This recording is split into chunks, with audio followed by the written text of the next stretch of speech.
भैँसी पूजा किन गर्छन् त भनेर तपाईँ धार्मिक मान्छेले एकपल्ट बोलाएर सोध्नुहोस्। धर्मको जुन ज्ञाताहरू हुन्छन्, भैँसी पूजा कस्तो कस्तो अवस्थामा गरिन्छ भनेर सोध्नुभयो भने मृत्युको खड्को टार्नको लागि गरिन्छ भनिन्छ क्या। भने उहाँको चिनामा चाहिँ मृत्युको खड्को रहेछ भने उहाँलाई धर्मप्रति विश्वास रहेछ नि त। आफू चाहिँ धर्मनिरपेक्ष भन्ने, हिमानीलाई बडा महारानी कसरी भन्ने, यो त हुँदैन भनेछु मैले। किनभनेदेखि उसको श्रीमान राजा भए पो उनी बडा महारानी त। श्रीमान राजमातासम्म हुनु सक्नु होला। हो, राजमाता हुनु सक्ने भनेपछि राजमाता हुनु पर्यो, बडा महारानी चाहिँ होइन। बडा महारानी भन्ने बित्तिकै त पारसलाई राजा बनाउनु पर्यो। पारसलाई राजा स्वीकार गर्ने मान्छे धेरै छैनन्। हेर्नुहोस्, जबसम्म तपाईँलाई बताइदिउँ, जबसम्म प्रचण्डको कालगतिले अथवा केही कारणले उनको जेल पर्दैनन् अथवा मृत्यु हुँदैन, तबसम्म नेपाल राष्ट्र संस्था फर्किँदैन, यो ग्यारेन्टी छ।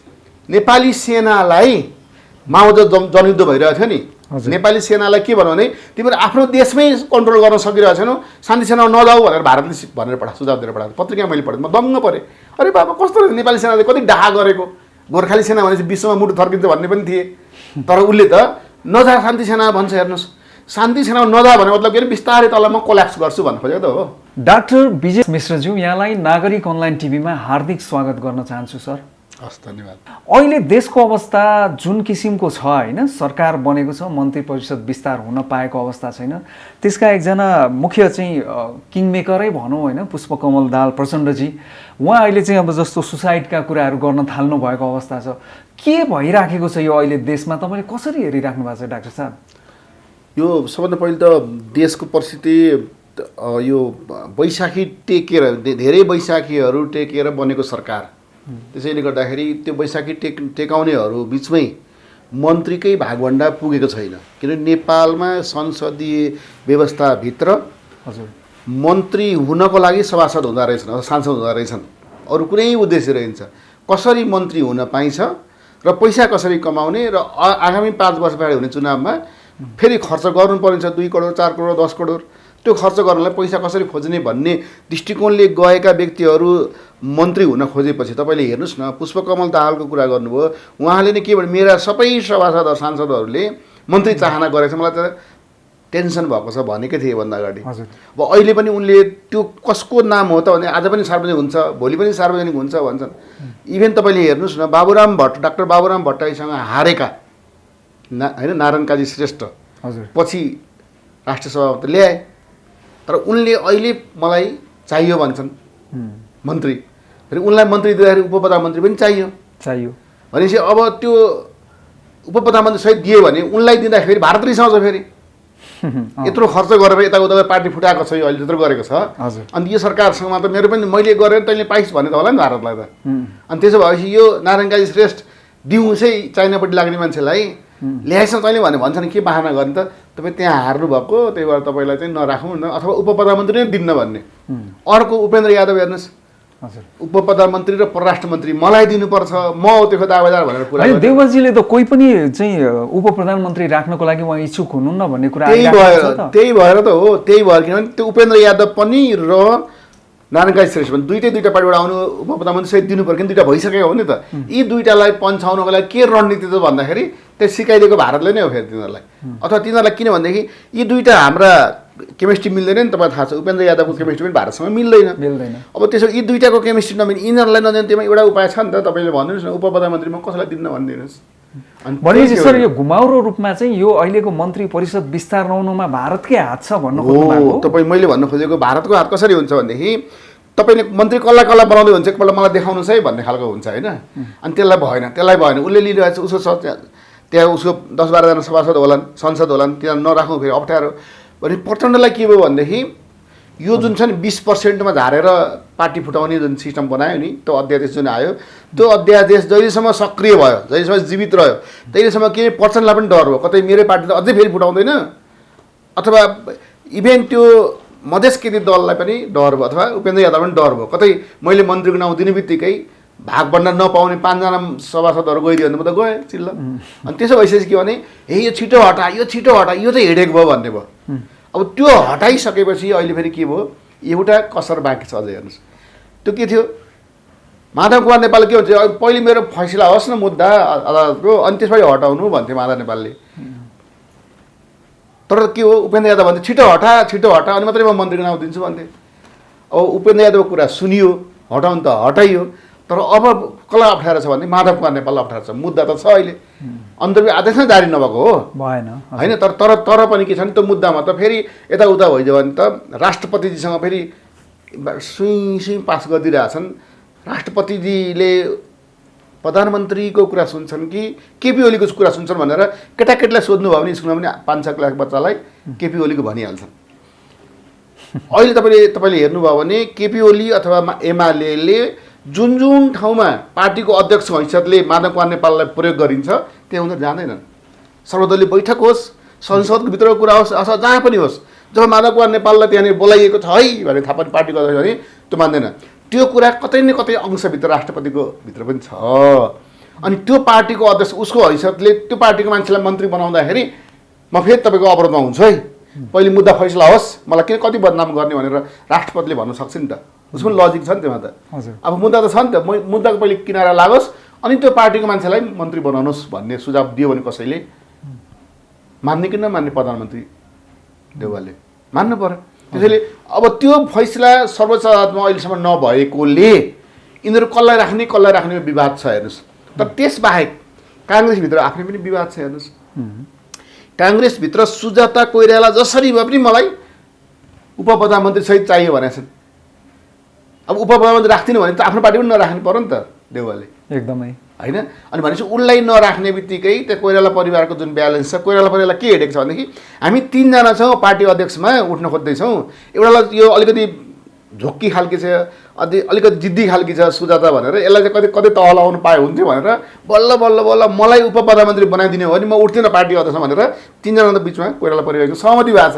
अनि त्यसै उनीहरू बाध्य छन् उनीहरू के भने यसलाई दिनुपर्छ भनेर। तर यो किन दिने त देउवालाई त आफू चुनाव जित्नु छ फेरि। अनि त्यो 3टा मिलेर यसलाई दिने किन दिनु पर्यो? उसले त कुनै षड्यन्त्र गरेर अलि ढिलो होस् बरु चुनाव होस्, अर्ली इलेक्सन होस्, तर सुजातालाई म दिन्न भन्ने त उसले सोचिरह होला नि भित्रभित्र रणनीति त। किन उसलाई त पार्टी अध्यक्ष जित्नु पर्छ।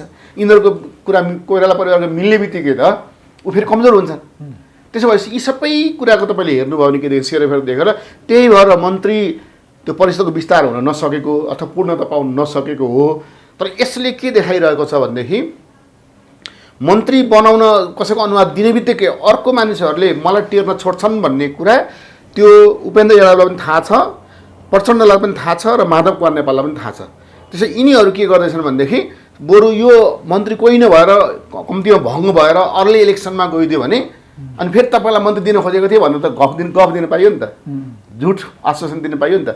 अनि सङ्गठित बनाइराख्नु पाइन्छ। नत्र एउटा मान्छेलाई मन्त्री दिनु पख मलाई दिन्छु भने तल मलाई दिनुहोस् भने त्यही प्रचण्डको चुनावमा अन्तर्गत हुनसक्छ, त्यही उपेन्द्र यादवकै चुनाव अन्तर्गत हुनसक्छ। किन मलाई मन्त्री बनाउँछु भनेर यत्रो गऱ्यो अहिले मलाई मन्त्री बनाएन पख तलमा देखाउँछु भनेर उसलाई त्यही क्षेत्रबाट हराइदिन सक्छ।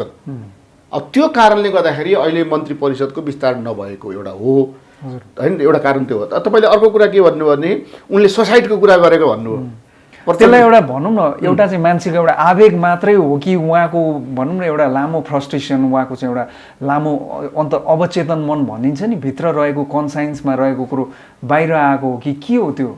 त्यो त म यस्तो हेर्दा त केटाकेटीपना हो क्या। केटाकेटी जिद्दी गर्छ नि त। कहिलेकाहीँ केटाकेटीले म पनि सानो केटाकेटी हुँदाखेरि बुवा आमासँग जब बाटो हिँड्थेँ नि पैदल गाउँमा खेतीमा जाँदाखेरि अब म त बिस्तारै हिँड्ने मान्छे अनि बुवा आमा अलि अगाडि पुगिसकेपछि म अलिक पछाडि हुन्थेँ नि म थुचुक्क बसेर रुन थाल्थेँ क्या। अनि थुचुक आइदैन बोलाउँथेँ म जान्ने त रोएको गर्थेँ बुवा आमा आउनुहुन्थ्यो अनि मलाई फेरि लिएर जानुहुन्थ्यो। अनि म ठ्याक्कै त्यो केटाकेटीपना अहिलेसम्म त्यो मेरो केटाकेटीपना थियो। ठ्याक्कै उसले मलाई आत्महत्या गर्न मन लागेको छ अथवा आत्महत्या भनेको सबै गलत हुँदैन, आत्महत्या राम्रो हुन्छ भन्नुहुन्छ बा हेर्नुहोस्। अनि त्यो त केटाकेटीपना होइन त किन आत्महत्या कहीँ राम्रो हो भन्नुहोस् न।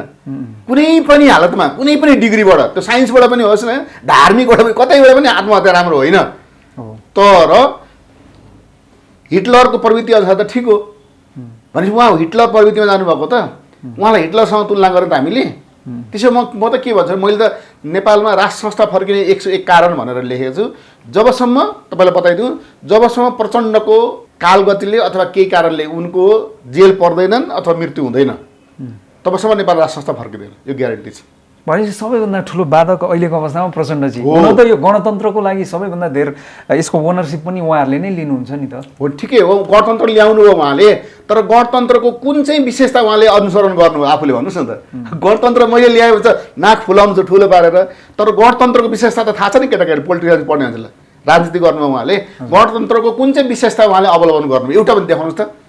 सामन्तको डिक्टेटरसिपको अधिनायकवादको विशेषता बाहेक उहाँले कुन अवलम्बन गर्नुभयो? गणतन्त्रको कुरा गर्नुहुन्छ, सेनापतिको चेन्ज गर्ने जुनियरलाई हाल झन्डै सेनाको उसलाई नै भङ्ग गर्नु खोज्नु भएको थियो, त्यो त अधिनायकवाद होइन र? त्यहीँबाट सुरु गर्नु तपाईँले। मान्छेलाई टिचरलाई पढाइरहेको डक्टर पक्रेर लगेर मारेको छ, ठिक गर भन्नुपर्छ कि त भन्नुहुन्छ उहाँले भने त्यो त गणतन्त्रको सिद्धान्त हो त। डाक्टर साहब यहाँ एकैछिन तपाईँलाई किन रोक्न चाह्यो भने यहाँले भने जस्तो राज संस्था फर्कनको लागि नेपालमा एउटा कुनै बाधक छ भने त्यो चाहिँ जस्तो प्रचण्ड अर्थात् माओवादी पार्टी पनि हुन सक्ला होइन तपाईँले भनेअनुसार। माओवादी भन्दा नि प्रचण्ड सिङ्गल प्रचण्ड मात्रै बाधक हो। माओवादी तपाईँले अहिले भन्नु जस्तै के अरे हाम्रो मोहन वैद्यले राजा सचेर आयो भनेदेखि हामी राज संस्थाको पक्षमा जान सक्छौँ भनिसकेपछि पुरा सक्यो नि त। मोहन वैद्य त प्रचण्डको गुरु हुन् बा सर। तर यसैमा मलाई सोध्न मन लागेको चाहिँ जीवनभर तपाईँ अब अहिलेको उमेरमा उहाँहरूको एउटा भनौँ न एउटा जीवनको उतार धरमा पनि पुगिसक्नु भएको छ। मोहन वैद्य जस्तो कम्युनिस्टका गुरु, प्रचण्डका गुरु, उहाँले अहिले चाहिँ आएर चाहिँ राजा ठिक हो, उहाँ चाहिँ सचेर आउनुभयो भने हामी उहाँलाई मान्न तयार छौँ भनेर अब भनेर के फाइदा? ड्यामेज इज डन भनिदिन्छ नि, त्यो भइसक्यो त। होइन त्यो भइसकेपछि पनि तर के हुन्छ भने विश्वको तपाईँले पुनर्जागरण भन्ने आन्दोलनको तपाईँले विश्वको इतिहास पढ्नु त्यहाँ पुनर्जागरण आन्दोलन भन्छ क्या। पुरानो कुराहरू जुन लोप बनेको छ त्यसलाई फेरि पुनर्जागरण गर्ने आन्दोलन हुन्छ नि त। त्यसैले पुनर्जागरण नेपालको माटो सुहाउँदो सिद्धान्तहरू भएन छ। तपाईँले अब के भन्छ भने बिपी कोइरालाले पनि केस फुलिसकेपछि लास्टमा नेपालको राष्ट्रियताको मामलामा राजा र मेरो घाँटी जोडिएको छ भन्न किन भने त। अथवा तपाईँले हेर्नुभयो भने उमेरको हिसाबले हेर्यो भने यङमै मरे मदन भण्डारी, तर उनको राजनीतिको अन्तिमतिर गएर हेर्नु भने उनले राजाले पनि सच्चिएर आयो भने राजाले पनि तलब खाएर यसरी बस्यो भने बरु 4 लाखै तलब सब त होइन खाएर बसेर चलखेल गरेन भने राजालाई पनि राख्न सकिन्छ भनेर जनताको बहुदल जनवाद जुन ल्याए तपाईँले हेर्नुभयो भने जनताको बहुदल जनवाद भनेको त मार्क्सवादको त मिल्छ त केही मिल्दैन नि त्यो त मिल्दैन नि त। साम्यवादको कुरा मिल्छ मिल्दैन, किन बहुदलीय जनवाद भनेको संसदीय प्रणालीमा आउनु खोजे हो अथवा त्यसमा राजा पनि अटाउन सक्थ्यो, अटाउँ भन्ने कुरा उसले गर्दै थियो। भनेपछि उनले त साम्यवादलाई लथालिङ्ग बनाइदियो नेपालमा त। जनताको बहुदल जनवाद भनेको के हो भने राज संस्थालाई कुनै न कुनै रूपमा यहाँको वामपन्थीहरूलाई राज संस्थालाई कुनै न रूपमा स्वीकार गर्ने गरी त्यसलाई परिमार्जित गरेर त्यो ढालिदिए, कम्युनिस्ट सिद्धान्तलाई त्यसमा ढालिदिए भने त्यसभित्र राज संस्था पनि अटाउने सिचुएसन क्रिएट गरिदिए। त्यो हेर्नुहोस् अन्तिमतिर उनले बोलेको अन्तिम भाषणहरू सुन्नुभयो भने त्यो पाउनुहुन्छ तपाईँले। त्यसैले तपाईँले किन जो बुढा मान्छे हुन्छ जब राजालाई भेट्छन् कि राजा पनि एउटा शक्ति रहेछ भने के को लागि शक्ति हो? राष्ट्रियताको मामलामा राज संस्था एउटा शक्ति हो है भन्ने छ। अब नेपालको 72को संविधान जुन बनाउँदाखेरि राज संस्थालाई इन्भल्भ नगरिकन एउटा शक्ति त हो नि त आखिरमा। जस मदन भण्डारी राज संस्था एउटा शक्ति रहेछ भनेको छ, सबैले एउटा शक्तिको रूपमा स्वीकार गरिरहेको अवस्थामा राज संस्थालाई कुनै पनि सल्लाह नगरिकन त्यो संविधान जुन जारी गर्यो अथवा नेपाली सेनालाई खोरभित्र राखेर संविधान जारी गर्यो। दुईवटा शक्ति त नेपालको अहिले पनि मूल शक्तिको रूपमा छ नि त। यी दुईवटा शक्तिले त्यसमा अनरसिप छैन। अझ तपाईँले भन्नु भने लिम्बुवान खुम्बुवानले पनि अन्तिम हाम्रो कुरा आएन भने बहिष्कारै गरे, मधेस केन्द्रित दलले त बहिष्कारै गरे, अहिले पनि कालो दिवस मनाइरहेछन्। भने यो संविधान कसको लागि त भन्दाखेरि के युरोपियन युनियनको लागि मात्रै हो त? धर्मनिरपेक्षको लागि मात्रै बनाउन खोजिएको थियो त कि भारतको नागरिकहरूलाई नागरिकता दिनको लागि बनाएको? जस्तै तपाईँले हेर्नु नि 1947 सालको संविधान बनाएपछि त्यो 46 सालसम्मको लागि पाउने, यहाँ बसेकोले पाउने भने 72को संविधान भन्दा त्योभन्दा अगाडि बसेकोले पाउने भने चाहिँ के हो भने यहाँ संविधान बेला चेन्ज गरिराख्ने अनि उताबाट मान्छे घुसाउने भारतबाट। भने त्यो घुसाउनको लागि संविधान चेन्ज गरेको हो भने त 600 अरब खर्च जसले गर्यो त्यसले त के अरे मह काट्नेले हात ताट्छ भने जस्तै 600 अरब कसले खर्च गर्छ नेपालको संविधानलाई? थोरै नेपालकोबाट गरेको हो त भन्दाखेरि सबै बाहिरबाट लिएर पैसा गरे छन्। यी सबै जसले पैसा दिए फन्डिङ गरे लास्टमा तपाईँले हेर्नुभयो भने नेपालको सांसदहरू अथवा त्यतिखेर सभासदहरू इभेन तपाईँले सुभाषचन्द्र नेवाङको कुरा गर्नुहुन्छ भने उहाँ संविधान सभाको अध्यक्ष हुनुहुन्थ्यो, उहाँसँग मैले कुरा गरेको छु। तपाईँले के हो त्यो गणकहरूलाई सभासदहरूलाई पठाउनु भएको थियो नि गणक एउटा फर्म भराउनलाई, त्यसलाई एकजना नेताले गणक भने क्या तिनीहरू सभासद होइन गणक भएर गयो नि तिनीहरू त। अहिले के अरे यो जनगणना गरेर गणक भयो जस्तै तिनीहरू गए सबै भरेर ल्याए। ल भरेर ल्याएको त्यो डाटा कति हो त, कसको कति पर्सेन्ट आयो भने त्यो चाहिएन डाटा। अहिले त्यसको माग गरेर सूचनाको अधिकार अन्तर्गत त पत्रकारहरूले माग्नुपर्ने हो नि। सूचनाको अधिकार अन्तर्गत त्यो मागिएको छ, सर्वोच्चदेखि मुद्दा पनि छ हेर्नुहोस्, तर दिएको छैन। किन दिएन त, किन कति पर्सेन्ट के थियो त, किन त्यो गराइयो त भने त्यो गराउँदाखेरि के भने मैले यति गराएँ, यति धेरैले हिन्दू धर्म मागेका छन्, अब यो त हामीले टाल्न त अलिक पैसा बढी चाहिन्छ, यतिले पुग्दैन भनेर 36 अरब पैसा खाएको त हो नि तिनीहरूले भनेको त हल्लै भइरहेछ नि त। अब पैसामा बिक्री गर्ने, मैले त बारम्बार के भन्ने गरेको छु नि, हो प्रचण्डले गणतन्त्र ल्याए, प्रचण्डले के गरे, एउटा हातमा बन्दुक एउटा हातमा माओवादको झन्डा सिद्धान्त बोकेर आए, तर यसो हेरे ब्याङ्क लुटे, विदेशीको पैसा आउनु थाल्यो, पैसा पो धेरै आयो भनेर बन्दुक चाहिँ फ्यालिदिउँ बरु भनेर अब शान्तिबाट बन्दुक फ्यालिदिएर पैसा हँसाउनु थाले। एउटा हातले यति पैसा हँसाउयो कि त्यो पैसा एउटा हातले अट्ने नअट्ने भएपछि जाओस् माओवाद भने पनि फुत्त फ्यालिदिए, झन्डा पनि फ्यालिदिए, दुइटै हातले पैसा असुल गर्न थाले।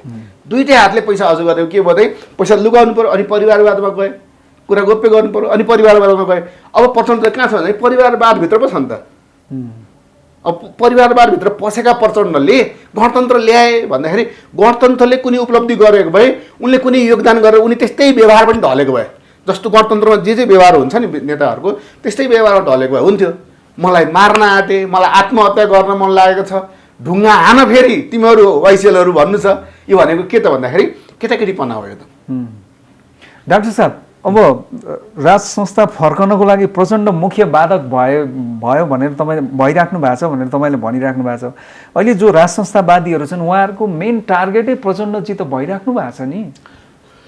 उहाँले टार्गेट गरेर टार्गेट भएको होइन है, तपाईँलाई बताइन्छ। किन यो के हुँदछ नि, एउटा समय परिस्थिति, मैले कहिलेकाहीँ धार्मिक कुरामा विश्वास गर्ने हो भने ईश्वरले एउटा के बुनिदिएको हुन्छ, जस्तै दरबार हत्याकाण्ड भन्छ नि, हामी 8-9 क्लास 10 क्लास पढ्दाखेरि दिपेन्द्र राजा हुँदैन भनेर स्कुलमा सुनाउँथ्यो सरहरूले पनि है, गाउँघरमा पुरा हुन्थ्यो कि दिपेन्द्र राजा हुने योगै छैन भन्थे। आखिर त्यही भयो, मरेको मान्छे राजा बनायो हो नि त, होइन र, हत्याकाण्ड भयो भनेपछि त्यस्तै।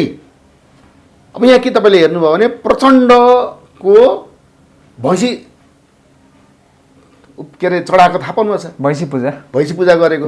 यो भैँसी पूजा किन गर्छन् त भनेर तपाईँ धार्मिक मान्छेले एकपल्ट बोलाएर सोध्नुहोस्। धर्मको जुन ज्ञाताहरू हुन्छन्, भैँसी पूजा कस्तो कस्तो अवस्थामा गरिन्छ भनेर सोध्नुभयो भने मृत्युको खड्को टार्नको लागि गरिन्छ भनिन्छ क्या। भने उहाँको चिनामा चाहिँ मृत्युको खड्को रहेछ भने उहाँलाई धर्मप्रति विश्वास रहेछ नि त, आफू चाहिँ धर्मनिरपेक्ष भन्ने। अनि भैँसी पूजा गर्ने कतै केमिस्ट्री मिल्यो त, मिल्दै मिल्यो। त्यसले माथिको एउटा समयअनुसार त छ, उहाँले त्यो भैँसी पूजा गर्नुको मतलब के नै उहाँलाई मृत्युको खड्को छ। अब त्यो खड्को जसरी दिपेन्द्र राजा हुँदैनन् भने जस्तै उहाँको मृत्यु पछाडि मात्रै नेपालमा राज संस्था आउँछ। अब उहाँको मृत्यु कसरी हुन्छ भन्ने कुरा धर्ममा विश्लेषण गर्नुपर्ने छ। त्यसैले तपाईँहरू बरु यदि सम्पर्कमा हुनुहुन्छ भनेदेखि प्रचण्डज्यू मलाई उहाँको चिना ल्याइदिनु भएदेखि म यसो चिना हेर्ने मान्छेहरूलाई, जसले मलाई त्यो ज्ञानेन्द्र के अरे दिपेन्द्र राजा हुँदैन अथवा हृदयेन्द्र अब एकदम प्रतापी राजा हुन्छ भन्ने खालको जसले विश्लेषण गरेर चिना ल्याएका छन् तिनीहरूलाई देखाएर हेर न यो प्रचण्डको के छ भन्ने कुरा आउँछ। तर जबसम्म मैले चाहिँ सुनेको छ, मैले पनि धेरै धार्मिक मान्छे, मैले आफैले बोलेको होइन, थाहा छैन मलाई, किन म धर्ममा त्यति मलाई त्यो हेर्न आउँदैन। तर धार्मिक व्यक्तिहरूले मलाई बतायो भने जसले चिना हेर्छन्, जसले मेरो चिना हेर्दे, जसले के भने भनेदेखि नेपालका टप 100 जनाको चिना हामीले बनाएको छौँ भन्यो भने, अनि मैले तिनीहरूलाई सोधेँ प्रचण्ड पनि बनाएको छ त भने बनाएको छ। अनि प्रचण्डको खड्को के छ त, हो प्रचण्ड कि जेल पर्छन् कि प्रचण्डको मृत्यु हुन्छ, त्यस पछाडि नेपालमा राज संस्था ग्यारेन्टी आउँछ भने तिनीहरूले मलाई। त्यसको कुनै समय सीमा छ? हो, अब समय सीमा के भन्दाखेरि समय सीमा त पक्कै त्यहाँ होला, कहिले भन्ने कुरा हुन्छ नि त्यहाँ त होइन, समय सीमा पक्कै होला। तर उनीहरूले के गर्छ, उनीहरू धर्म गर्ने मान्छेले के भन्छ नि, कुनै खड्को टार्नको लागि केही पूजाआजा गर्ने, यस्तो गर्ने अलिक दिन टर्छ, 1-2 वर्ष टर्छ, तर त्यो पुरै निमटान्ने चाहिँ हुँदैन भन्छन् क्या। त्यसले गर्दाखेरि भने उनले भैँसी पूजा गरेको त आउट भयो, अरू के पूजा गरिरहेको होलान्। अहिले भने अहिले आउट भएको छ नि एउटा, उहाँ जुन ठाउँमा बस्नु त्यो कमान्डारमा त्यहाँ राति सुत्नुहुन्न भन्ने कुरा आइरहेछ होइन। अब भनेपछि के त भन्दाखेरि त्यो सुरक्षाको लागि होला नि, केही नै उहाँलाई पनि थाहा होला, उहाँले पनि पण्डितहरूसँग सम्पर्क गर्दै हुनुहुन्छ होला। बाहिर देखाउँदा पो त पशुपति जानु भएको छैन, बाहिर देखाउँदा पो त तपाईँ धर्मनिरपेक्ष भन्छन्, राज्यले धर्म मान्नु हुँदैन भन्छन्। पशुपति अथवा तपाईँले गुहेश्वरी अथवा तपाईँ जानकी मन्दिर अथवा तपाईँले पाथिभरा यो सबै कुनै व्यक्तिको हो त होइन नि त, सबै सार्वजनिक कुरा हो क्या नि त। अनि सार्वजनिक कुराको संरक्षण राज्यले नै गर्नुपर्छ भनेर छ, अनि राज्यले फेरि धर्म मान्नु हुँदैन भन्ने त हेर्नुहोस् है यो त। अनि कस्तो खालको हो डाक्टर साहब तपाईँले जस्तो प्रचण्डजी माथि चाहिँ यस्ता कुरा गरिराख्दाखेरि जस्तो केपी शर्मा ओली जो अहिले चाहिँ नेकपा एमालेको अब एउटा चाहिँ भनौँ न एउटा सर्वैसर्वाको हैसियतमा पुगिसक्नुभयो उहाँ र पूर्व राजा ज्ञानेन्द्रको बिचमा तपाईँले जुन किसिमको साँठगाँठ भेटवार्ताका कुराहरूदेखि लिएर उहाँहरूको चाहिँ भनौँ न केमिस्ट्रीको कुरामा जुन किसिमले तपाईँले त्यसलाई चाहिँ फेब्रिकेट गरिराख्नु भएको छ नि यसमा सत्यता कति छ? हेर्नुहोस् यो सत्यता किनभनेदेखि हामीहरूलाई सम्झना छ, तपाईँलाई पनि स्मरण गरौँ, त्यही राजदरबारको अगाडि चाहिँ एउटा ठुलो सभा गरेर ओलीजीले भन्नुभएको छ 14 वर्ष म यही संस्थाको विरुद्ध चाहिँ जेल बसेको मान्छे हुँ भनेर भन्नुभएको छ। तपाईँले त्यो दुईटाको इक्वेसन जोडिराख्नु भएको छ क्या, त्यही भएर मैले नेताको दुईटा दाँत, हात्तीको जस्तो दुईटा दाँत, एउटा देखाउने एउटा चपाउने हुन्छ क्या। हात्तीको दुईटा एउटा चपाउने एउटा देखाउने हुन्छ, त्यस्तै उसले त्यो देखाउनको लागि त्यो भने 14 वर्ष गणतन्त्र मलाई यसरी थुनेको भने, तर अन्तिममा उसलाई कसले निकालिदियो भन्नु न, के 14 वर्षै जेल बसे त कति वर्ष जेल थियो उहाँको सजाय र उहाँको जेल सजाय कसले घटाइदियो अनि कसरी निक्ले, कसको सिपाही निक्ले, त्यो कुरा उसले त भन्नु पर्यो। एउटा कुरो है। त्यसपछि अर्को कुरा के भने 14 वर्ष त्यही त भयो, 14 वर्ष बसे त्यही भएर राजावादी भयो भनेको मेरो फेरि तर्क अर्को छ। हेर्नुहोस् है, तपाईँ कसरी भन्नु होला, 14 वर्ष जेलमा बसे, जेलमा त रातो किताब पढ्न दिँदैन थियो, मार्क्सको लेनिन किताब पढ्न दिँदैन थियो, त्यहाँ के दिन्थ्यो भने रामायण महाभारत गीता यस्तो धार्मिक किताब पढ्न दिन्थ्यो। अनि त्यो धर्म किताब पढ्दा पढ्दा पढ्दा यति कण्ठ भयो त अध्यात्म भयो। 14 वर्ष पढे उनी त्यति आध्यात्मिक भए, तपाईँ राम यहाँ जन्मेको प्रष्ट व्याख्या गर्न सके। 16 वर्ष जेल बसेको कृष्ण प्रसाद भट्ट झन् आध्यात्मिक भयो। हेर्नुहोस्, किन उनले पनि त्यही पढे धार्मिक। धन्न अक्सफोर्ड डिक्सनरी पनि लान दिएको रहेछ ओलीले, त्यो कण्ठ बनायो, पुरै कण्ठ बनायो। सोध्नुहोस् ओलीजीले इन्टरभ्यू लिँदाखेरि त्यो कण्ठ बनाएको त्यहाँ त के हुन्छ नि, साउन्ड सहित हुन्छ नि त कसरी बोल्ने भनेर। अनि त्यो साउन्ड सहित भएको उसको बोली पनि प्रष्ट छ। हिन्दीमा ल्याङ्ग्वेजमा बोल्दैन नि, हिन्दी ल्याङ्ग्वेजको जुन अङ्ग्रेजी जस्तो बोल्दैन उनले, उनको बोलीको टर्न जुन तपाईँले त्यो शैली छ त्यो सबै इङ्ग्लिसको छ, होइन, एक्सलेन्ट छ। त्यो भने तपाईँले के देख्नु भने यसले के देखिन्छ भने उनले अक्सफोर्ड डिक्सनरी फेला पारे, त्यहाँनिर पढ्न पाएँ, त्यसैले भएर उनले अङ्ग्रेजी राम्रो भयो।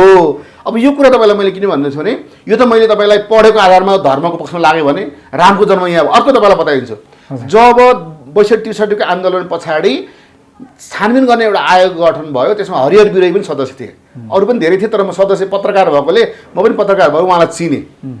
अनि उहाँले एउटा भनाइ राख्नुभयो, राजालाई कारबाही गर्न हामीले सिफारिस गरेको छौँ भन्नुभयो, राजालाई कारबाही हुन्छ ज्ञानेन्द्र राजालाई भन्नुभयो, जसलाई ब्यानर न्युज बनाएको छ गोर्खापत्रले है। त्यो पत्रिका अहिलेसम्म मसँग छ। तर त्यसैको भोलिपल्ट केपी ओली त्यतिखेर परराष्ट्र मन्त्री अथवा के मन्त्री थिए, उनले के भनेछन्, राजालाई कारबाही हुँदैन भनिदिए, डिसमिस जय नेपाल भयो भने अरू कुनै मन्त्रीले नभन्नु, उनले नै किन भन्नु राजालाई कारबाही हुँदैन भनेर भाइ भने केही न केही त लिगेसी त्यहाँ छ भने देखियो नि त। त्यो एउटा प्रमाण भयो। हेर्नुहोस्, अर्को प्रमाण के हो भनेदेखि हिन्दू धर्मको भित्र राज संस्थाको कुनै न कुनै भूमिकाहरू छ क्या। जब मान्छे धार्मिक अध्यात्म हुन्छ त्यसले के गर्छ भने राज संस्थालाई कुनै न कुनै रूपमा राख्नुपर्ने रहेछ है, धार्मिक अथवा सामाजिक रूपमा नै हो भन्ने कुरा।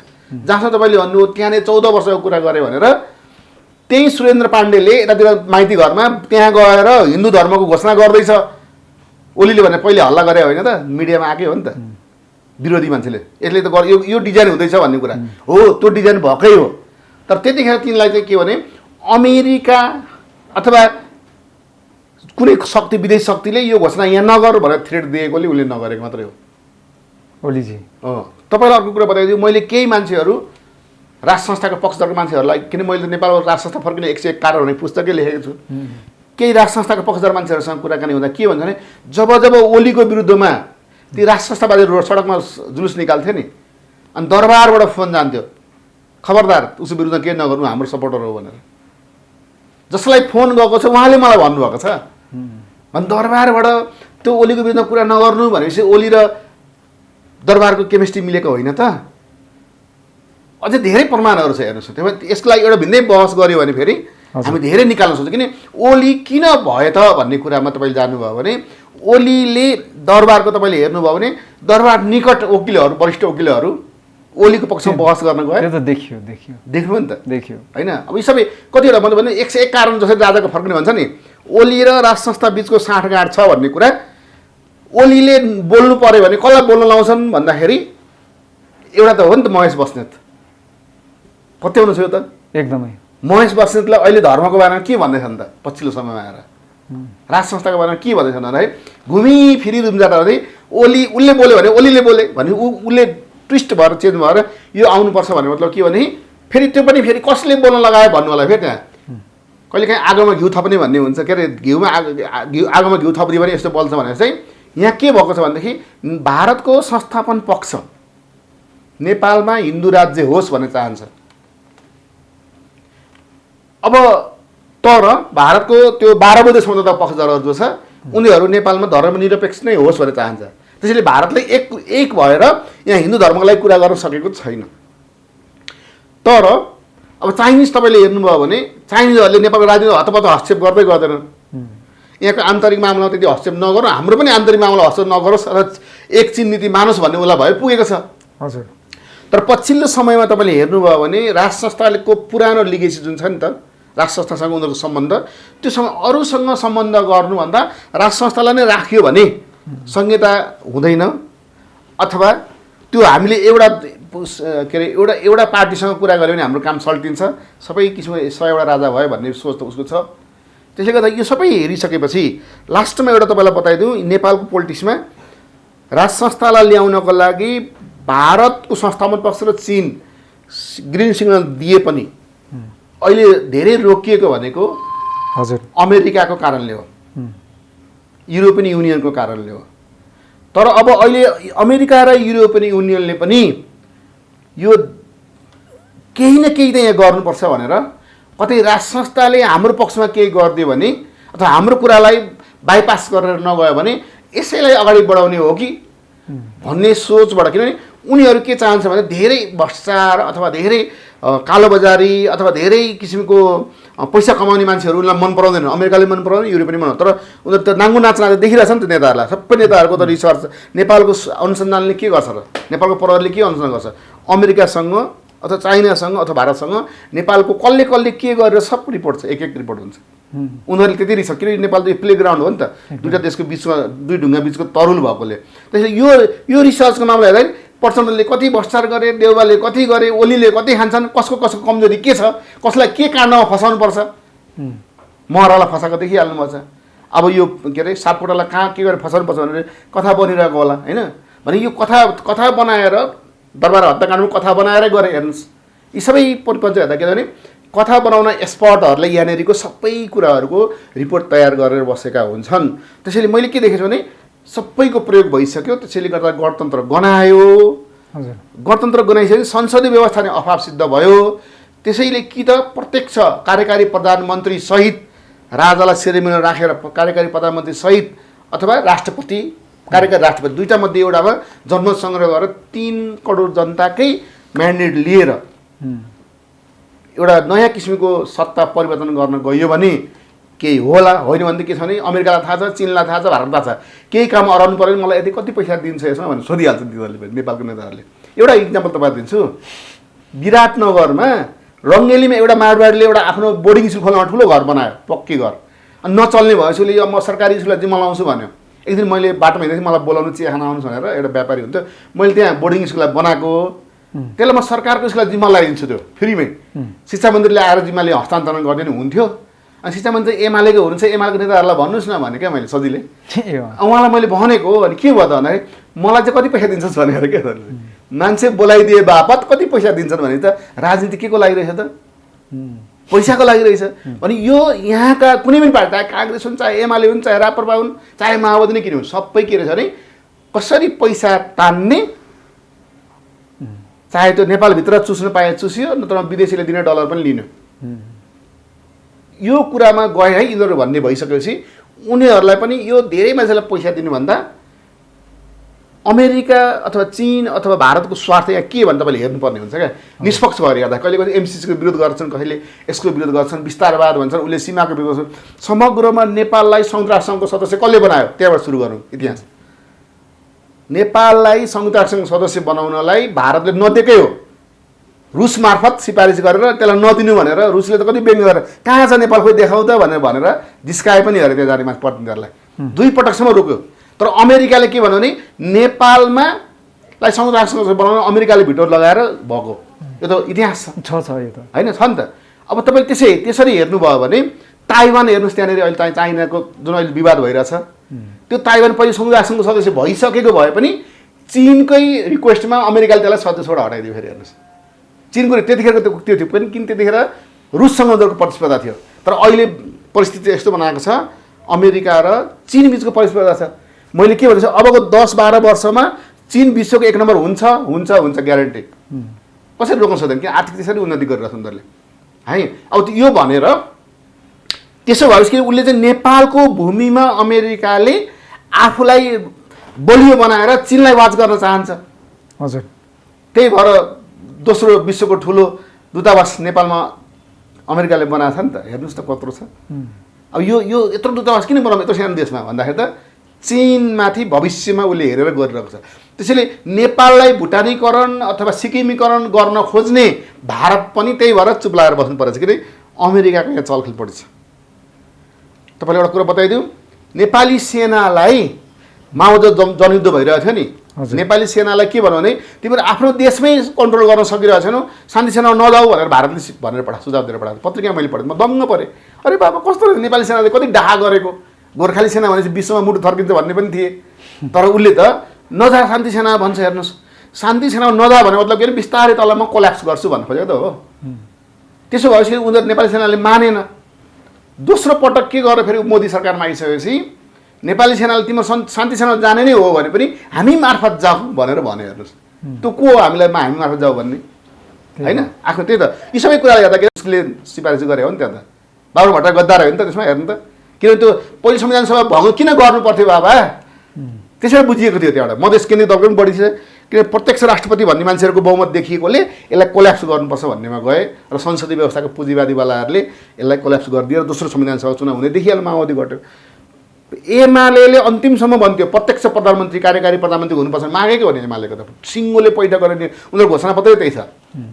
तर त्यसलाई पनि हाउगुजी देखाइदिए। हेर्नुहोस्, काङ्ग्रेसको प्रदीप गिरी, गगन थापा लगायतको 10-12 जना सभासदहरूले एउटा विज्ञप्ति निकालेर प्रत्यक्ष प्रधानमन्त्री हुनुपर्छ भने मागेकै हो।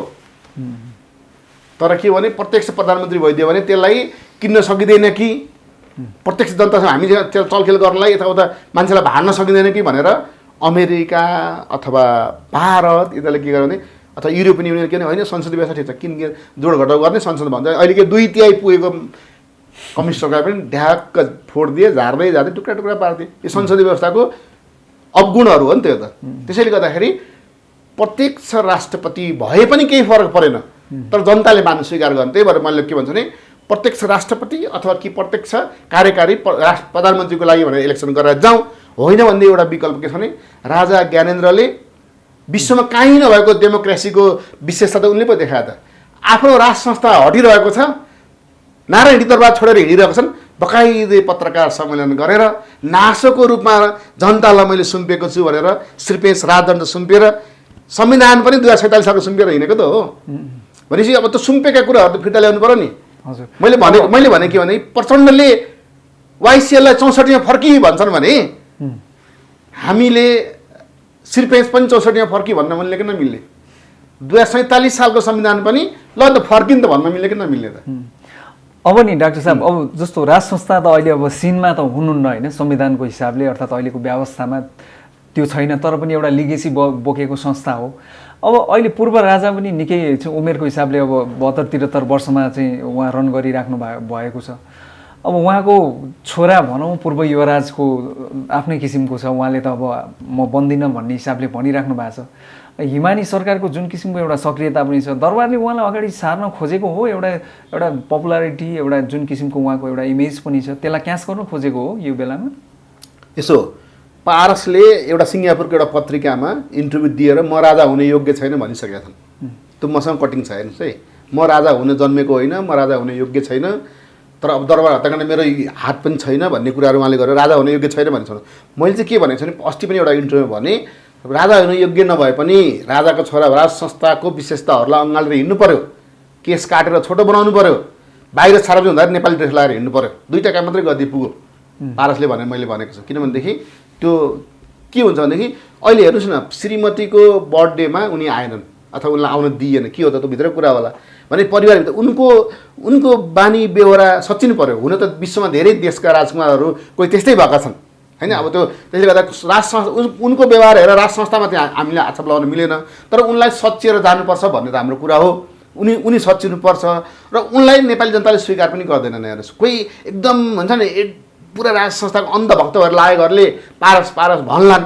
मैले नै भन्छु पारस उपयुक्त छैनन्, किनभने हिन्दू धर्मभित्र अथवा बौद्ध धर्मभित्र जुन राजाको विशेषताहरू तोकिएको छ त्यो राजाको विशेषताहरू बोकेको मान्छे मात्रै राजा हुनु पर्यो नि त।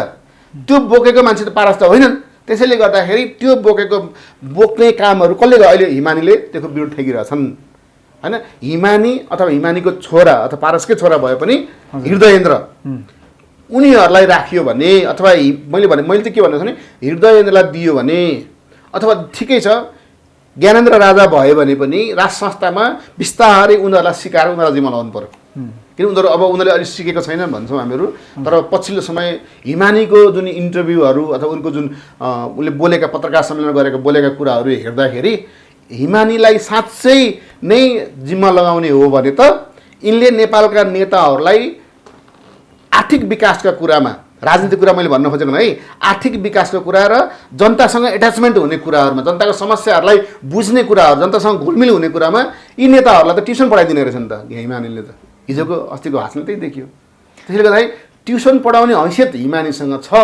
हिमानीलाई महारानी बनाउन सकिन्छ, किन जेन्डरको कुरा त हामीले गर्छौँ। जेन्डर बायस्ड हुनु हुँदैन भन्छौँ हामीहरूले। बेलायतमै महारानी छन् होइन। 63 सालको अन्तरिम संविधानमा हेर्नुहोस् न, त्यहाँ राजाको छोरीहरूलाई पनि के बनाउने भन्ने कुरा त्यहाँ त प्रसङ्ग लेखेको छ नि। तपाईँ पल्टाएर हेर्नुभयो भने अलिकति हामी त अब परिवर्तन हुनुपर्छ, जेठा छोरा नै राजा हुनुपर्छ भन्ने त छैन नि त। त्यसो भए जेठी छोरी पनि राजा हुन सक्छन् अथवा बडा महारानी हुन सक्छन्। यी कुराहरूले गर्दाखेरि हामीले के देख्न सक्छौँ भनेदेखि मैले के भने भनेदेखि यहाँ कुरा उठेको छ कसरी बडा महारानी भने उसलाई विश्लेषण गर्नु है। तपाईँलाई बताइदिन्छु हिमानीलाई बडा महारानी कसरी भन्ने, यो त हुँदैन भनेछु मैले। किनभनेदेखि उसको श्रीमान राजा भए पो उनी बडा महारानी त। श्रीमान राजमातासम्म हुनु सक्नु होला। हो, राजमाता हुनु सक्ने भनेपछि राजमाता हुनु पर्यो, बडा महारानी चाहिँ होइन। बडा महारानी भन्ने बित्तिकै त पारसलाई राजा बनाउनु पर्यो। पारसलाई राजा स्वीकार गर्ने मान्छे धेरै छैनन्। हेर्नुहोस्, त्यसले गर्दाखेरि उनीलाई बडा महारानी भन्ने शब्दहरू जुन गरिन्छ नि त्यसमा सच्याएर राजमाताको रूपमा उहाँलाई प्रयोग गरौँ, हृदयलाई अगाडि बढाउँ भन्ने एउटा सोच मेरो। जस्तै तपाईँलाई अर्को कुरा भन्छु, हिन्दू राष्ट्र चाहिन्छ। हिन्दू राष्ट्र चाहियो भने मान्छे सडकमा राजावादी जुलुस लगाइरहेछन्। हिन्दू राष्ट्र भनेको मैले त राजाविहीन हिन्दू राष्ट्र भनेको, राजा सहितको भन्न त हिन्दू अधिराज्य भन्नु पर्यो। हिन्दू राष्ट्र भन्ने बित्तिकै गणतन्त्र भन्ने बुझ्नुपर्छ। अनि त्यो हिन्दू राष्ट्र नभन्नुहोस् तपाईँहरू, हिन्दू अधिराज्य भन्नुहोस्। त्यही भएर नेपाल अधिराज्य संविधान 2047 थियो नि त, त्यही राजा पनि भएकोले नेपाल अधिराज्य संविधान 2047 भनेको थियो। अधिराज्य र राष्ट्र भन्नेमा फरक हुन्छ। हिन्दू राष्ट्र हिन्दू किङडम भन्छ नि हो भन्छ नि। त्यही भएर तपाईँले हिन्दू अधिराज्य भन्नुपर्छ। हिन्दू राष्ट्र के अरे बालिगर भनेर कराउने हिँड्ने मान्छेहरूलाई अलिकति राजनीतिक शब्दहरू पनि पढ्नमा अथवा तिनका नेताहरू जो राजा फिर्काउँछु भन्छन् अनि हिन्दू राष्ट्र चाहियो भन्छन्। अनि त्यो भनिसक्यो के अरे ड्याम डिफिट फरक छ नि त कुरा त। अनि विदेशीहरूले उल्टा गरेर पढ्दाखेरि त यिनीहरू राजा मानेका होइन रहेछन् भन्छन् त्यसलाई फेरि होइन। अनि भनेपछि अब यो मैले जय कृष्ण बोइद जुन छ नि तराईमा, तराई छुट्टै राज्य चाहिन्छ भनेको थियो नि त। उनले सबैले मधेस मधेस भन्छन्, उनले त तराई नै लेखिदिए, जनतान्त्रिक तराई मुक्ति मोर्चा भनेर लेखेको पार्टीको नाउँ। अनि मैले भने तराई भन्ने कुरा चाहिँ तपाईँहरू मधेसले पुरा मन पराउँदैन, तपाईँले त तराई नै किन राख्नुभयो त? फेरि मधेस राख्न सक्नुहुन्थ्यो नि त। उहाँले के भन्नु, म कुइरेहरूले मधेस भनेर बुझ्दै बुझ्दैन, तराई भनेर बुझ्छ। अनि कुइरेहरूलाई हामीले त युएनसँग माग्नु पर्ने छ। अनि त्यसलाई फेरि मधेस भनेको यो भने कति परिभाषा गरेर बरु तराई लेखिदियो ढुक्क हो, ए यो भने बुझ्छ। कुइरेहरूलाई बुझाउनको लागि तराई राखेको भन्नुभयो। डाक्टर साहब अमूल्य समय दिनुभयो, यहाँको गहन विचार विश्लेषणका लागि पुनः एकपटक धेरै धेरै धन्यवाद। हस्त, धन्यवाद।